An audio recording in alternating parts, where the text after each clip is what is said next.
You're now watching a clip from the Inspired by show. You can watch the full episode on our YouTube channel or listen on iTunes, Spotify, or wherever you get your podcasts. So make sure to head over there, leave us a 5-star rating if you enjoyed it, and follow the show.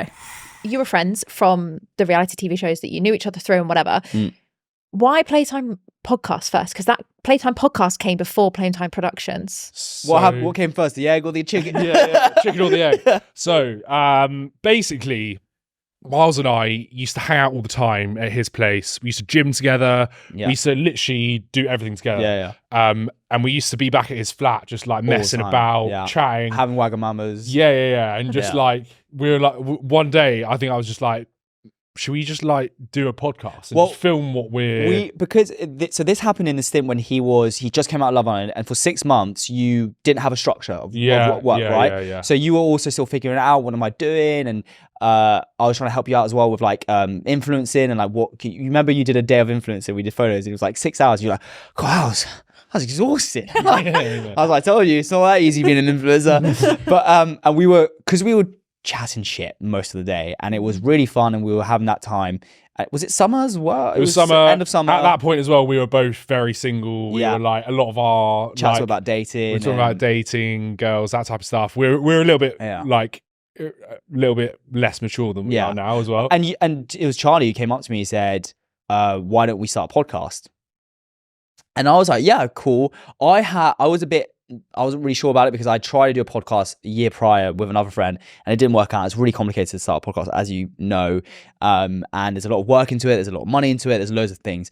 And I was like, okay, cool. And we sat on it for a couple of months for sure. And every time we met, we'd be like, okay, this what topics, this is what we do, this is the name. And the name, oh my God, it took us so long. And then one day you went, Playtime. And we both went, I remember so clearly when we were outside my flat, and we were like, "That's it. That's the one. That's the word. We got Playtime."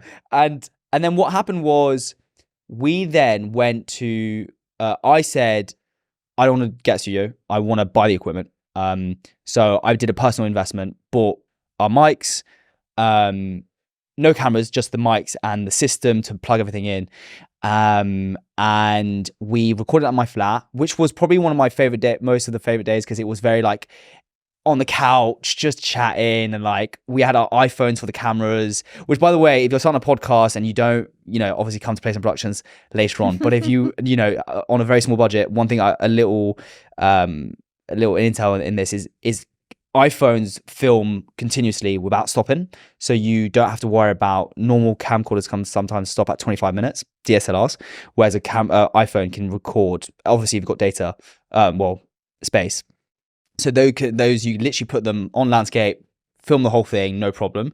And we did that, and it was just fun. Yeah, it took a few takes for us to get it. It took us many takes. Like I haven't actually listened back to our first podcast, but we have to honestly, like, Miles is a bit more camera trained, but I think you were still a bit like wooden. But I was terrible. Oh my God. Like, I couldn't relax in front of the camera. I was like, couldn't speak. But we've both improved miles since then. Excuse the pun. But basically, off the back of that, we I remember the day. It happened. So we my friend Emily Blackwell, also on Chelsea, we got on the episode, and she was asking how to create a podcast. She was interested in making one, and she was like, could you help? So we said, we'd help you do a pilot. So we did a 20-minute episode for her, recorded it, and then she wanted to send it to an agency to see if it get picked up. It's a different type of way of doing podcasting, and I remember people kept on asking, how do you podcast all this? And I remember sitting on my kitchen counter. We've just finished filming her episode, and we were all there talking with Laurie and Charlie. And we were like, why don't we just help people we've got all the equipment.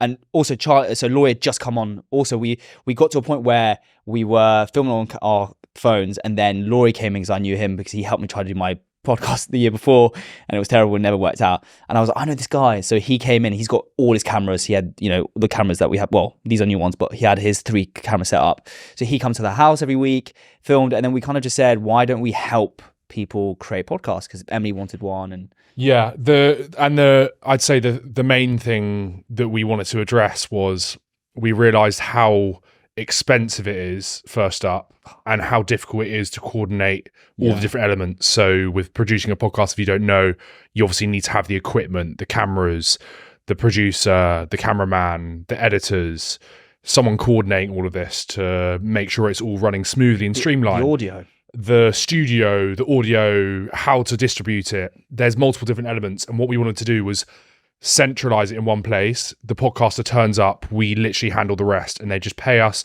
on a monthly basis. And it's supposed to streamline the whole process and basically make it easier for people to be able to podcast who aren't already established. Because that's, there's a huge demand to create a podcast these days, but it's quite difficult to get on that platform. So we wanted to lower the barriers to entry, make it more accessible to people. And it's turned out to be a really popular concept. And having sort of launched it, we obviously have some great clients on board, like yourself. And we got to the stage where we're sort of streamlining processes to be able to sort of scale it. But the sort of proof of concept that, there's a demand for it and people want to do it is there, and it's super exciting. Yeah, because I remember when we did the official first email consultation thing, which is when you sign up to Playtime on our website, you get a free call with us, and then we chat through your podcast like we've done with you, and we say, what do you want to do? And then we help you and blah, blah, blah. We expected it to just be influencers messaging us, being like, we want this and we want that. And then it was just such a diverse, different group of people. Yeah. And we also thought it was just going to be these people who weren't really serious about making podcasts, and we're like, okay, we'll see what happens. And it was really, really amazing. And the clients that we have on board now is insane. Everyone's gone from different backgrounds. Everyone's very inspiring in their own way. And we've got big plans to scale it, obviously. But one thing I will say is even though coming from creating our own podcast, now distributing podcasts for other people, we've come in with our own issues and trying to make it a really easy process, and learning this side of the business has been incredible for all three of us. For sure. I think I always saw that advice, when you start your own business, you'll come across all these issues. I was like, oh, come on. So true. Yeah. So true. Yeah, I was like, that's not going to be me. Shut up. Yeah. It's so true. There are just small little teething issues every day. you don't really realize until you go through the process of doing it. Yeah. The smallest things. And yeah, it's a really great process, and just, I don't know, it's very exciting doing something that's like ours. Yeah. That has some legs to it. So yeah.